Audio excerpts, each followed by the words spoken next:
8월 8일 오늘 만나 성경 말씀은 예레미야 16장 11절에서 15절 말씀입니다. 그러면 너는 이렇게 대답하여라. 나 주의 말이다. 너희 조상이 나를 버리고 다른 신들을 쫓아가서 그들을 섬기며 경배하였다. 너희 조상이 나를 버리고 내 율법을 지키지 않았다. 그런데 너희는 너희 조상들보다 더 악한 일을 하였다.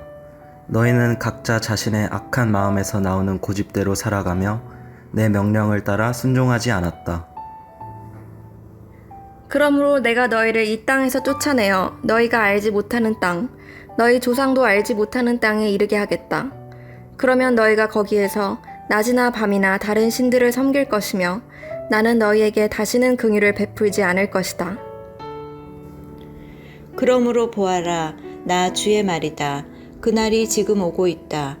그때에는 사람들이 더 이상 이스라엘 백성을 이집트 땅에서 이끌어내신 주의 살아계심을 두고 맹세하지 않고 이스라엘 백성이 쫓겨가서 살던 북녘 땅과 그 밖의 모든 나라에서 그들을 이끌어내신 주의 살아계심을 두고 맹세할 것이다. 나는 그들의 조상에게 주었던 고향 땅에 그들을 다시 데려다 놓을 것이다. 아멘. 오늘 만나로 만나주시는 하나님을 기대합니다. 여러분은 살아오면서 겪었던 가장 큰 실수나 실패를 만회할 수 있는 두 번째 기회가 주어진다면 어떻게 하시겠습니까? 오늘 본문의 유다민족은 그 두 번째 기회를 마주하고 있습니다. 본문 11절을 살펴보면 하나님은 유다 백성의 죄악을 구체적으로 지적하십니다. 먼저는 그들의 조상의 죄가 무엇인지를 말씀하고 계십니다. 11절입니다. 그러면 너는 이렇게 대답하여라. 나 주의 말이다. 너희 조상이 나를 버리고 다른 신들을 쫓아가서 그들을 섬기며 경배하였다. 너희 조상이 나를 버리고 내 율법을 지키지 않았다.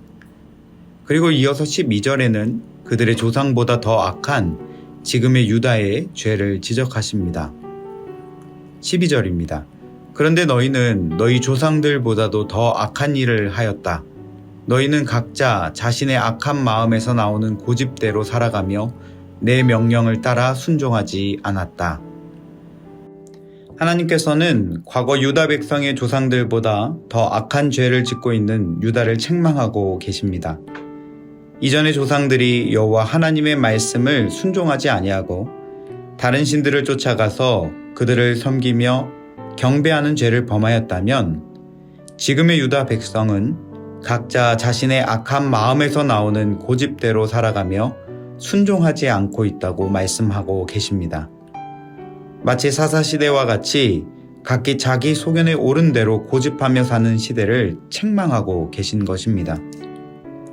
왜냐하면 이것은 하나님 아닌 다른 대상을 섬기는 조상들의 우상 숭배를 넘어서 나 자신이 우상이 되어서 내가 주인이 되어서 내 마음에 원하는 대로 결정하고 행동하며 살아가는 삶을 의미하기 때문에 하나님은 이를 더욱 악하다 책망하고 계시는 것입니다. 하나님은 자기가 주인 되어 살았던 이 악한 세대에게 심판을 확언하십니다. 13절입니다. 그러므로 내가 너희를 이 땅에서 쫓아내어 너희가 알지 못하는 땅, 너희 조상도 알지 못하던 땅에 이르게 하겠다. 그러면 너희가 거기에서 낮이나 밤이나 다른 신들을 섬길 것이며 나는 너희에게 다시는 긍휼을 베풀지 않을 것이다. 너무나 무서운 심판입니다. 에덴 동산에서 쫓겨났던 아담과 하와처럼 약속으로 받아 누리며 살았던 땅에서 쫓겨남을 당하게 됩니다. 그리고 아무 소망이 없고 앞을 알 수 없는 땅에 이르러 그들의 신들을 밤낮 섬기는 종으로 매어 살아가게 되는 것입니다. 이 심판이 더욱 무서운 것은 하나님께서 다시는 긍휼을 베풀지 않겠다고 심판의 메시지를 마무리하셨다는 것입니다. 하지만 이 참혹한 심판이 유다의 궁극적인 최후는 아니었습니다. 오늘 본문 14절에서 15절을 살펴보면 하나님의 의지를 발견하게 됩니다.